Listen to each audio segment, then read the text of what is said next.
एकाच पक्षाचं सरकार असल्यावर देखील धुसफूस असते असं छगन भुजबळ यांनी म्हटलं। महाराष्ट्रामध्ये तर 3 पक्षांचं सरकार आहे असं भुजबळांनी म्हटलंय। तर महायुतीकडे 232 आमदार आहेत तर मंत्रिपद 43, त्यामुळे थोडी कसरत करावी लागेल असं संजय शिरसाटांनी म्हटलंय।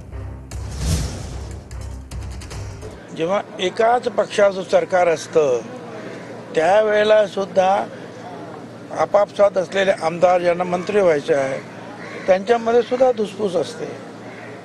आता इथं 3 पक्षाचं सरकार आहे, त्यामुळे प्रत्येक पक्ष जो आहे आम्हाला एवढी मंत्रिपदं पाहिजे, अमुक एक खाती पाहिजे आहेत, याच्यासाठी आग्रह धरणार।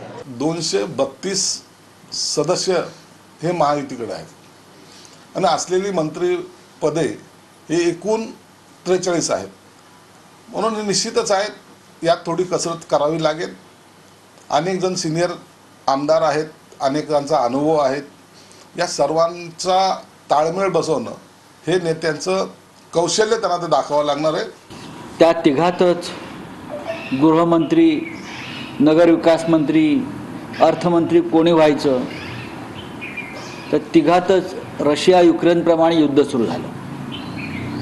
आम्हाला काय दिवस लागले, कोणतं खातं कुणाकडे जाणार आहेत, याची चिंता त्यांना काय लागते। मला वाटतं सर्व आमचं आलबेल असताना यांच्यासारखे हे जे काही डोमकावळे आहेत त्यांना असं विरोधात बोलून नेमकं काय मिळतं मला माहीत नाही, परंतु यांनी असंच विरोधात बोलत राहावं, आम्ही आमचं काम करू।